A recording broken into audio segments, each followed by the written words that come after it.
Did America really fail Generation X, the so-called middle child of generations? Let's delve into who exactly Generation X is. Picture this, a group born between 1965 and 1980, coming into a world that was dramatically different from that of their parents, the baby boomers. These individuals grew up in an era where the economic landscape was anything but stable, and cultural norms were undergoing significant transformations. Often, Generation X is overshadowed both by the baby boomers, known for their post-war boom and cultural revolutions, and the millennials, who've been marked by rapid technological advancement and global connectivity. This unique sandwiching of generations leaves Gen X distinctively positioned, yet frequently overlooked. Imagine growing up in the shadows of monumental historical shifts. Generation X witnessed the end of the Cold War, the fall of the Berlin Wall and the rise of personal computing, yet their contributions and experiences are often lost in broader discussions about social and economic change. Demographically, this generation is smaller than the ones before and after it, making their voices harder to hear in the cacophony of societal discourse. They were the first to grow up with both parents working outside the home in large numbers, and they were the pioneers of the Latchkey Kid phenomenon, which led to an archetype of independence and self-reliance. Caught in the crossfire of booming post-war optimism and the digital revolution, Gen X's voice often got muffled. But why? Imagine coming of age during some of the most significant economic ups and downs. For Generation X, this wasn't just a hypothetical scenario, it was reality. Born between the mid-1960s and early 1980s, this generation witnessed a financial landscape that was nothing short of a roller coaster. Let's rewind to the 1980s, a decade often characterized by its financial optimism. It was an era marked by a booming stock market, aggressive consumer spending, and significant technological advancements. Many families saw their wealth increase, and the American dream seemed within easier reach. The economy was on a high and the mood was euphoric. But this high didn't last long. Enter October 19th, 1987, better known as Black Monday.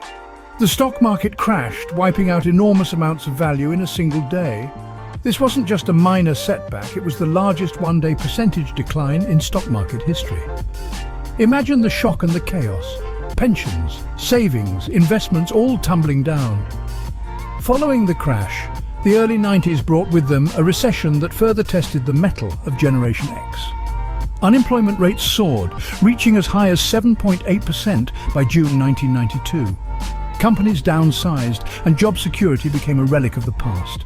For those just stepping into adulthood, the timing couldn't have been worse.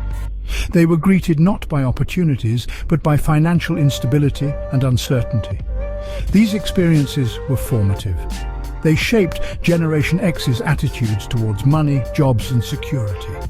Trust in financial systems wavered, and the idea of a stable, lifelong career seemed a quaint, outdated concept. Instead, they learned to be resilient, adaptable, and skeptical. Self-reliance became the mantra, and many in this generation turned towards entrepreneurship or changing careers frequently as a way to navigate through the economic unpredictability. With a start so unstable, Gen X's financial skepticism seems almost inevitable. Home Alone. This wasn't just a movie for many in Generation X. For a significant portion of this cohort, coming home to an empty house was a daily reality. The term Latchkey Kid became a cultural identifier, painting a picture of a child with a house key strung around their neck, waiting at the bus stop. The prevalence of latchkey kids surged during the late 70s and 80s, largely due to economic necessities that drove both parents into the workforce. The era saw a notable rise in dual-income households. It wasn't just about ambition, it was about survival. Rising living costs meant that single incomes were often not enough to sustain a family. Thus, after school, many Gen X children returned to empty homes, their afternoons free of adult supervision. This shift coincided with rising divorce rates, adding another layer to the independence thrust upon these young shoulders. Divorce rates in the United States peaked during these decades, leading to more single-parent households and consequently more children taking care of themselves and sometimes their siblings. This independence fostered a unique set of skills in Gen X. They became self-reliant, resourceful, and adept at problem-solving. However, this autonomy came with its challenges. The emotional and psychological impacts were profound. Issues like loneliness, anxiety, and the pressure of early responsibility left indelible marks on their development. Independence came with its own set of keys, but at what cost to their collective psyche? From analog childhoods to digital adulthood, Gen X saw it all change. Cast your mind back to a time when rotary phones and typewriters were the norm, and then witness the seismic shift to smartphones and laptops. This was the reality for Generation X, living through one of the most rapid technological evolutions in history. Let's start in the late 70s and early 80s, when the first personal computers began to appear in homes. Companies like Apple and IBM were just starting to make technology accessible to the average person. The boxy monitors and floppy disks were revolutionary, enabling Gen X to get their first taste of what digital could offer. As we moved through the 80s, another monumental shift occurred: the introduction of mobile phones. These bulky, brick-like devices were a far cry from today's sleek smartphones, but they began to untether communication from the home and office. For Generation X, this meant a newfound freedom and a step towards the constant connectivity we experience today. Then came the game changer, the birth of the internet in the 90s. Suddenly the world became smaller. Information was at the fingertips, connecting people and cultures in ways previously unimaginable. For Gen X, this wasn't just a novelty, it was a new frontier. They were the first to grow up with the internet, navigating its vast potential while also facing its challenges, such as privacy concerns and the digital divide. Throughout this period, the workplace was also transforming. The rise of digital tools meant learning new skills and adapting to changing job requirements. For Gen X, this meant continuous learning and flexibility were not just advantageous but essential. A bridge between two eras, Gen X mastered adaptability out of sheer necessity.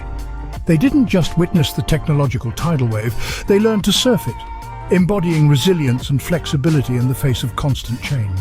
While the world listened to boomers and millennials, where was Gen X? As the 80s and 90s unfolded, a vibrant yet often overlooked generation was coming of age. Generation X, those born roughly between the mid-60s and early 80s, witnessed and partook in significant cultural and political shifts. Yet, their voices often seemed muffled in the grand narrative of societal change. This era saw the rise of alternative music and grunge, genres that spoke to the soul of Gen X. Bands like Nirvana and Pearl Jam became the anthems of a generation, their lyrics echoing the disaffection and skepticism toward mainstream values. This music wasn't just sound, it was a profound cultural statement, challenging the glossy pop and hair metal that preceded it. In the shadowy corners of this musical revolution, a distinct counterculture was brewing. It was gritty, raw, and real. It rejected the materialism that was so adored by the previous generations and instead celebrated authenticity, however unkempt it might appear. Politically and socially, Gen X also made its mark, though less conspicuously. They were the first to grow up with a real awareness of environmental issues and were early adopters of recycling programs. They pushed for more realistic representations in media, paving the way for today's diversity in television and film. Yet, despite these contributions, their impact was often overshadowed by the vocal boomers and the digital-savvy millennials. Perhaps not silent, but definitely undertoned, Gen X's cultural roar was often just a whisper. Now, reflecting on the journey and challenges of Generation X, we circle back to our initial query. As we've explored, Generation X navigated a unique set of circumstances marked prominently by economic instability. They witnessed the highs of economic booms and the crushing lows of recessions, an unpredictable financial rollercoaster that shaped their approaches to careers and savings. This generation also saw the rise of the Latchkey Kid phenomenon as dual-income families became the norm and many children returned home from school to empty houses, fostering independence but also a sense of isolation. Then came the technological tidal wave. Generation X stood at the frontier of the digital age, adapting to major technological shifts from the rise of personal computing to the dawn of the internet. This rapid evolution not only altered their personal lives, but completely transformed the workplace and communication. Culturally, Gen X made substantial contributions, often overshadowed by the booming voices of the baby boomers before them and the vocal millennials that followed. Despite their significant impact on music, film and art, their cultural voice often seemed diluted in the broader societal narrative.